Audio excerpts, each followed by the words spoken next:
What is good, YouTube? Antayami here, back with another video. And in today's video, we got a little match. And after the match, we have a deck profile, updated Alliance Insight deck profile that I've been cooking with for a little bit. And we're going to go ahead and discuss that after the replay. But I want to showcase a little match before we go ahead and hop into the deck profile. So if you guys don't care to see the match, go ahead and click on the timestamp down below or on the video, and it'll take you straight to the deck profile. But if you guys want to see this deck in action, this is a going second match. I think I won game one going first, and in game two I just went second. So versus Blue Eyes. So let's go ahead and hop into this. All right, so for this, I started with the Fiendsmith Bells, the Infinite Impermanence, Ecclesia. For some reason, I can't. Ecclesia is Zets. Hello. Then we got the Ferraros and Ash. Then he has Strike, Neo Kaiser Seahorse, Double Veiler, and Maiden of White. So not a very bad hand for him at all. It's pretty strong. 3 non-engine, 2 very strong starters here. So let's go ahead and dive into this, right? So he starts with a normal summon Neo Kaiser. Then I go straight for the Ferraros. See if he before he goes into the link 1. So we're gonna go ahead and get the free draw off of this. Then he goes into link 1, and of course you get the chain links here. I draw into a fill spell, and he dumps the Blue Eyes Jet Dragon to get that set up in the grave. And then now he adds the fill spell. Of course, he activates the fill spell. And then he does the whole targeted situation where he dumps the Blue Eyes. Then goes Maiden. Maiden activates from deck the True Light. And then he goes into the Blue Eyes here. And then Maiden is going to summon itself back out. Sets 1. And then goes for True Light here. And then just goes for the Majesties with the Dragon of White, which is going to be a pop here. So doesn't go into a Synchro 9 or a Link 2 here. So he just passes on this, so it wouldn't give me any extra draws. He thinks that what he has here is enough. So of course he has the True Light follow-up, Double Veiler, Strike set, a pop, just 1 pop. And then he has Jet Engrave. From this position, seems very strong. I will also probably won't give me an extra draw here as well. Doesn't seem there's a reason to. So next I'm gonna draw Wanted. My hand is pretty strong for all occasions, but here's the trick here. So there's a lot of interruptions. There are basically 3 unknowns here. I'm thinking this is an imperm. 2 cards in hand, could be anything. I'm expecting one of these to be a hand trap, maybe a Veiler or an Ash. Well, definitely probably not an Ash because he didn't Ash this, so probably maybe 1 Veiler in hand. So I'm thinking about like 2 interruptions here. Then of course you got the pop here, and then True Light to basically add follow-up. So I also have to deal with this card as well, as far as breaking the M border as well. So eventually a Imperm, a Veiler, a pop. That's what I was looking at. So let's go ahead and see how we can stop at least the known engine, which is the pop. So let's go ahead and start with that. So I'm thinking here for a second, and the best thing I can think of doing here is setting up the big level 8 monsters here. So if I can set up the Dilabels, both of the level 8s, that can stop destruction, and that's really good. Also, the Adjudicator can pop True Light. True Light can deal with the monsters, so that gives me a lot of like interesting push. So this is going to be my first way of interaction. So since this is now an E-teleport, because I control no monsters and he controls monsters, I can summon the Dilabels of the White Forest from the deck. So we do that, summon her, and then we're going to activate the effect to dump. He decides not to Veiler or Strike or anything like that, which is, I guess, is fine, right? And then I immediately dump this. This is going to be very good too, because I also have an Imperm, so this is going to be our trap, or the trap that we're going to eventually banish. But I also have another trick up my sleeve too, because it's not only that these 2 monsters feed off each other. There's another Dilabels that's also in the main deck named as the Black Witch. So since I have Wanted here, I'm going to go ahead and activate Wanted to get the field protection live, like immediately. So I go Wanted, discarding Imperm because this card's going to be dead right now. and I want to use it for the summon of these two, or I'm gonna use this as the cost to summon this back to add even more pressure. Again, this right now is protecting my board from this, so this card is pretty much dead unless I activate a spell or trap, which I'm not gonna do yet. I'm gonna deal with the board first, simplify it, main phase 2, most likely go into the White Forest combo, and go from there. So again, I'm still thinking like this is like an imperm. It could be a bluff. I don't know. It could be Call by the Grave. I don't know. No, it couldn't be Call by the Grave because he would have Call by the Grave this card for sure. So I don't know. Thinking it was an imperm for the most part. So I go Black Witch, and then he goes Veiler. I'm like, okay. So stopping the Black Witch, which is fine. So now we go Adjusticator. Adjusticator is going to summon itself out, and we are going to trigger the spell to make all my monsters really, really big, so they're all 3k. Another thing too is that I couldn't be into the white mating of white because this will just trigger to something another blue eyes, so I had to also be very careful how I interact with this. So the main plan was to just pop this as fast as possible. So I go pay half my life points to pop the True Light, and that's gonna clear the board as well.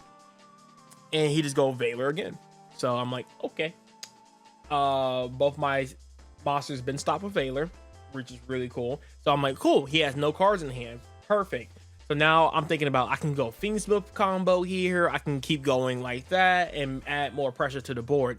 But as you can tell, if I would have just go like straight Fiendsmith combo with this, like let's say if I link this and like maybe this off, then this card becomes live, popping my maiden. So I couldn't really do that. So I had to think of other ways to keep going. So I was like, well, I don't want to activate Witches of the White Forest because it would just get met with a pop, and then I don't have a spell to discard with Azet. So this is like another push here. I was thinking like, oh, I can go full White Forest combo here because if this is an imperm, I know what this is. I basically know everything. So if this resolves, even this was like an imperm, I still have Sylvie at this point, and I would have just infinite pushes and just it was just over from there. So I went with this line so I can bait out this card or just set up White Forest plays, and he goes Strike. And I was like, that's interesting. He held Strike for that long. I thought he would like strike this or strike something else or, you know, whatever. But hey, it is what it is. So is that down? My next line here is just normal summon Ash Blossom. Now, I could have went just Chaos Angel, but Chaos Angel will still not really completely out the board because this doesn't really do much here because, again, as long as this is still has an effect, it's protecting all my monsters. But if I banish True Light, it doesn't blow up the field, and it still gives him like a little bit of follow-up and probably some counterplay to my end board, which is like completely fine. But here, I was like, oh, the Fiendsmith combo works perfectly fine here as well, and he can't stop it. So I take the Black Witch and Ash Blossom, and I turn it into a Moon. Moon is going to get met with this, which I kind of figured he was going to make this mistake. A lot of people, again, don't know the full effect of the Bells of the White Witch. So yeah, learned the hard way that this is protected by card effects. And then we're just going to go ahead and do our Fiendsmith combo. Then after that, we're going to go into Lockamo. Lockamo is going to dump the Engraver, and then Engraver is going to shuffle back Moon. Go into that. Requiem is going to equip. And I did this without thinking. I probably shouldn't have done that. I probably should have let me see. Yeah, I probably should have just didn't do it and just equip it to my Requiem or my Desiree if I had enough bodies, which I don't think I did, so it didn't really matter. Or I could have just sent this away again. Oh yeah, I can't do that because this is protecting it from monster effects, or I can't target it. So yeah, total mistake there. Didn't really make much of a difference. Sequence is going to shuffle back into Desiree, and then we're going to Agman Day, and then of course the Desiree is going to send the True Light, which is my main way of dealing with that. He's going to set a spell or trap, which doesn't really matter, and this is going to nuke the entire board. Boom boom. And then Jet Jacking comes out, which is completely fine, and we're going to go ahead and chain Agman Day to just equip, and then we'll just go Jet Dragon, or we'll go Desiree negating the face-up cards, and we just swing in for a lethal because that's just what we did. So yep, that is going to be for that match. Again, just want to give you guys a little bit of gameplay of, I think my last video of me, well, not the very last video, but last time showcasing this deck, I showcased it going first. Now I wanted to showcase it going second, and how like flexible the deck is. It's just a fun deck, very capable of just doing different plays. The way you think how to outplay your opponents in certain situations, you can definitely do it if you get the right hands and go from there. So with all that being said, let's hop into the deck profile. All right, guys. Well, here's the deck profile here. This deck is at 43, so we're slowly trimming it down by a lot. So it was at 50, then it went from 50 to 43, and then now, or 50 to 45, now it's at 43. I think at one point I had it at 42, but I added back a card back into my deck list. So right now is at a clean 43. Well, wouldn't say clean, but like I feel like the 40 like fact is over 40 kind of spaces out the bricks a little bit, so maybe that's to his benefit. But it's been playing very clean and very small bricks. Couple funny hands, but all still very much playable. You look at the occasion where again you open up like 4 non-engine that are all monsters, and then as that, so that still does happen sometimes, but that's just the course of the deck, right? So again, starting with the non-engine, we got eventually I will get these cards in QCR. I just haven't been to a tournament in almost like 2 months, so eventually I will upgrade these. Hopefully next time I go to a tournament, get these in QCR. But yeah, we're gonna start with the non-engine here, which is gonna be 14, triple Ash, triple Veiler, triple Imperm, and double Nib. Nothing to talk about. This has pretty much been standard for me for a bit, and even in the next format I've been liking this a lot. I can see a counter play for Droll instead of like the Nibs and stuff like that, but the Nibs just in combination with the other hand traps are just very strong. So I still like it at somewhere in my list in the main deck. So I think 2 is still like a fine number. I like it a lot. Then after that, well, yeah. Then after that, we have our White Forest package, which is going to be our triple Azet here. Our triple Sylvie, still very standard. And then one of the most goated cards introduced in a new format, which is going to be our Witches of the White Forest. This card is insane. The fact that we adding now more like kind of like 1-card combos or 1-card starters into our decks is very strong. This card right here is insane. Yes, it locks you out of the extra deck for darks, but there's a alternate import that you can push for that I actually upgraded this combo, because this was, I think I showed off a 1-card combo a couple videos ago. I have a stronger 1-card combo with this card now, which we'll probably end up doing some like test hands and stuff like that in the near future. But yeah, this card is insane. The fact that you are playing it with the Fiendsmith engine, the fact that you can turn this into a turner and go into your White Forest combo with this card, really insane. Very good synergy that comes up from time to time, right? So but yeah, these are going to be your main White Forest cards that you want to see in every single one of your hands. It's very strong. Of course, we still play the one Azamina Azet, the one Arcia, and then of course we play the one Tells, kind of like our extenders here for the most part. Cards we could search along in our combos, but yes, very strong extenders. And then I guess I'll make room for these guys, because these next cards are insane. So featuring the new import pieces in our deck, so we have Delibels of the White Witch, Delibels, the Delibel Star, the Sinful Adjudicator, Phyllis, and Curse of the Delibels. These cards are insane. This is what you typically end on when you're dark locked, and you still want to try to end on these cards anyway, because these cards are very good. This protection comes up, as you saw in that last duel, comes up a lot. It protects you from like very random boards. It makes your board stickier, harder to out. Just really insane. And then this card right here being a random just pop and then summons a monster from your extra deck really insane. Gives you more interruptions. It's such a hard card to deal with. Like, I've seen a lot of people go imperm, target this, and I'm like, okay, activate the effect, target imperm, pop it, and I still summon the level 4 monster, and that still gives me an interruption, and you hand loot yourself for 1. So it's just such a good card, such a good card. And these two cards are basically the kind of like the breaks of the deck. Like, this card is like a Rhoda, but it's like a really weird Rhoda because it doesn't add you to like a 1-card starter. Well, technically it can add you this, but when you go this, search this, and then you use this effect to summon itself, you can't go into, like, you can dump this, but this doesn't have anything to search because this is the main search target. And you could dump this if you have another access to a trap card, which can technically work as like a pseudo 1-card combo, but very rarely that would come up. But going second, this can come up a lot because you do like imperm, and there's this guaranteed ways you can dump this with this. Package is insane. These cards are very, very, very, very crucial to now how you end, and also it helps you play through Ferraros a lot better too. Perilia cooks this deck hardcore now, but you can play through a Ferraros very easy. You can literally go fill spell, search this sends fill spell, this sends this search this, activate this to search this, and then you can summon.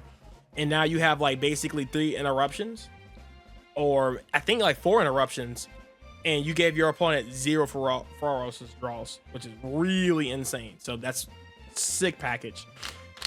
Going into kind of like the simple spoils package, we got the triple wanted. Again, this card is crazy, it's broken. 1 Black Witch, 1 hollow sacred, or is it sacred hollow Azamina? Sorry, this is like in French. 1 simple spoils of the white forest, 1 deception, and we playing now the simple spoils of slumber. This card is now insane in this variation. Once we get into the extra deck, I'll show you some really slick applications you can use with this card. But now with your combo, Black Witch is now setting this more often. So there's a combo where you'll go deception, you know, go RC Oligo as this, then you go one hollow chain this, this searches this, and this is going to set this. It's not setting this anymore. A lot of my times, this card is being searched out with the this card, depending on my starting hand, but sometimes you'll search for that.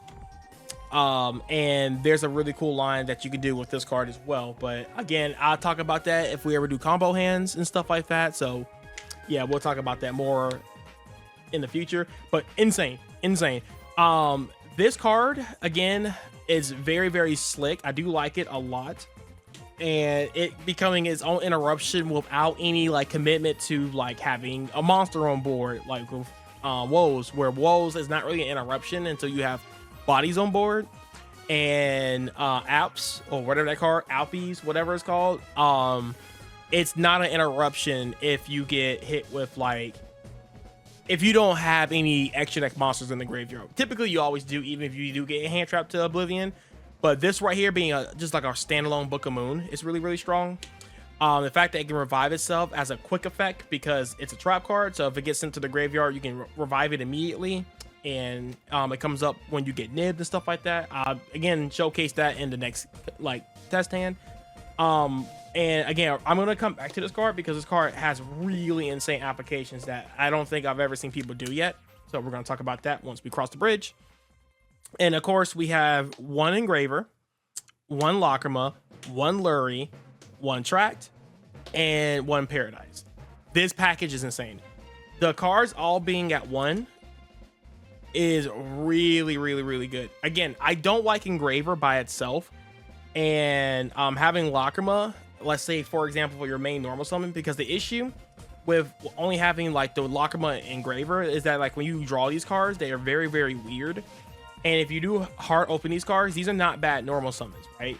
So even if you have like let's say Witches of the White Forest, the fill spell, you can actually like normal summon this, and then if they eat up hand traps and whatever, then you can go fill spell, extend with like Azet send fill spells, and then you can go into the Arcia, and then Arcia can like go into your White Forest combo that way. So you don't, again, always have to normal summon the Sylvie.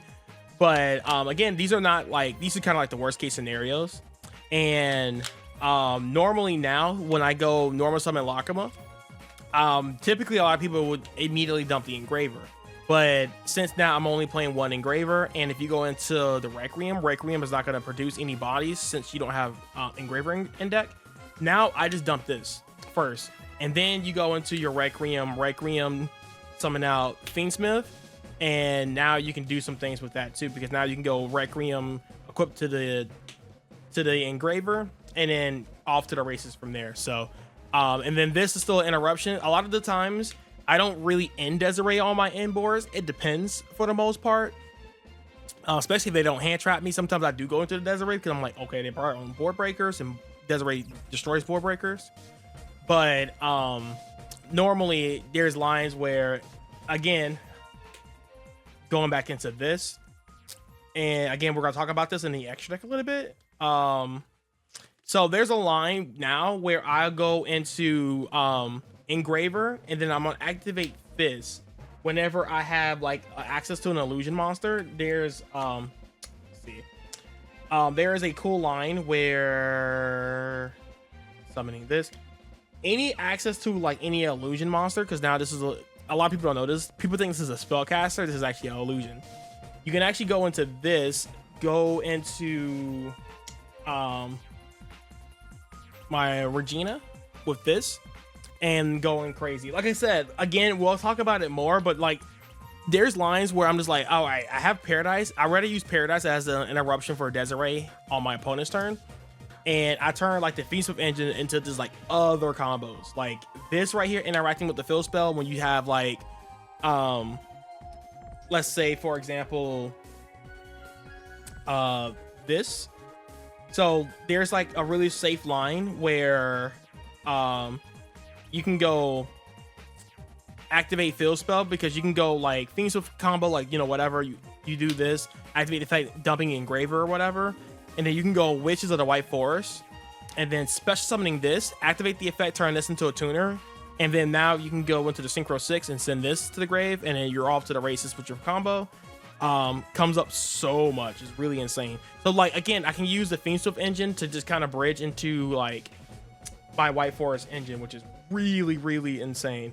So again, like I said, we'll talk about that more. I keep saying that, but I mean it. So yep, that's it for the main deck. 43 cards. Deck has been really, really, really good, really, really insane. So yeah, so now we're going to talk about the extra deck here a little bit. So we have, of course, Agman Day. Agman Day is back. I remember in one of the videos I cut it. It had to come back, dog. I had to make space for this card. This card has been nothing but a blessing ever since I put it back in. It's been very, very insane, solid. Just, it's so good, so good. Then next, I have Sequence. Then after that, I have Moon, of course, Requiem, and SP Little Knight. There's also a really cool line with SP Little Knight where it helps you play around Nib a little bit. So there's a line where I go SP Little Knight early, and then I go into her, and then I go into this. And this is a really cool line. So like, if I go like summoning this, and they go, okay, I go in phase, and then they go Nib, I go SP Little Knight, banishing these two.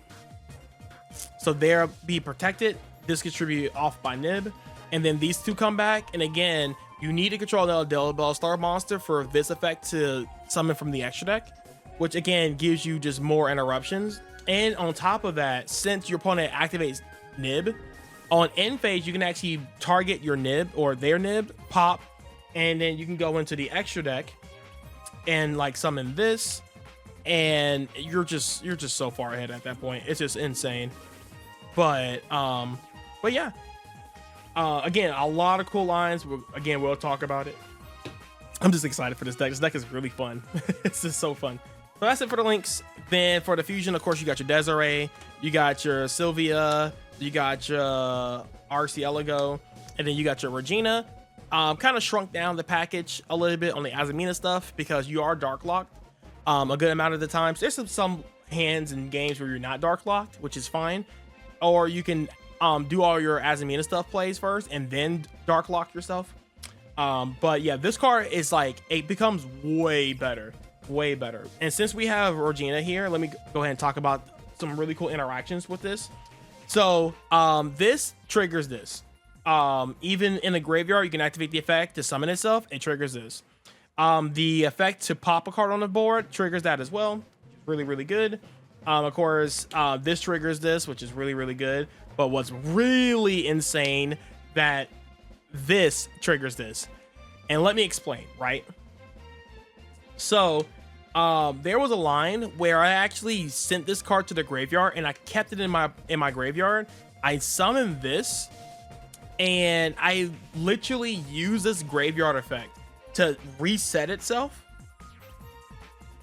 and use that as a pop too, because it was actually better in the matchup for me to keep this card in the graveyard and has it as like an interruption. It almost felt like, because I also had this engraved too. Where are you? This. So it's almost like I have essentially like 2 paradises in the graveyard, and this is really hard to interact with, right? It's weird. So I had a line where I think I had this, this. I feel like this was just like my inboard. I don't think I had anything else on board. Maybe like another monster, like maybe like a Fiendsmith card on board or something. I don't remember. But yeah, I had an inboard like this. And like, this is very tough to interact with because it's just, I mean, this is like infinite amount of interruptions. It don't look like it is, but it really is. So that's one thing I want to showcase, that like this card becomes so much better. Because of just how you interact and how you set up your board. This game is, again, this deck becomes even more complicated because of all the new ways you can get into your combos, how consistent the deck is now. It's very strong. So yeah, this card becomes a crazy boss monster in inboard. Not only that, it can revive illusions from your graveyard, which comes up a lot because, hey, wink wink, this is an illusion monster now. So like, there's lines where you'll send this to the graveyard, you can activate this effect to summon this back, and then you can go into your combos as well. Cards crazy. Card crazy. Also, yeah, the main card I always bring back is this, but yeah. Regina is insane. Crazy card. Next, for the synchros, yes, we actually have more synchros instead of just the plain normal 4 that we always play. So we have Mystic of the White Forest, Arciella, and Sylvia, and Delbells, Chaos Angel, and Snake Eyes Execute Dragon. This card is just so good. There's just so much utility and versatility in this deck. It's so good. Like, you can, again, if you play well enough, like, you have access to like all these cards at all time if you know how to like sequence and play very well. Very good, very strong. But yeah, that's it for the main and side, or so not side, extra. I'm not gonna go over my side. Yes, my side is a little bit different from the last video I showed. But again, I don't really care to go over side unless I'm in a tournament and stuff like that. So that's when I usually go oversized and talk about matchups and stuff. But yeah, if you guys want me to talk about you know, test hands and just like general combos and 1-card and 2-card combos and stuff like that, let me know in the description down below or comments down below. And with all that being said, guys, you guys have a great one, and we'll catch you in the next one. Peace.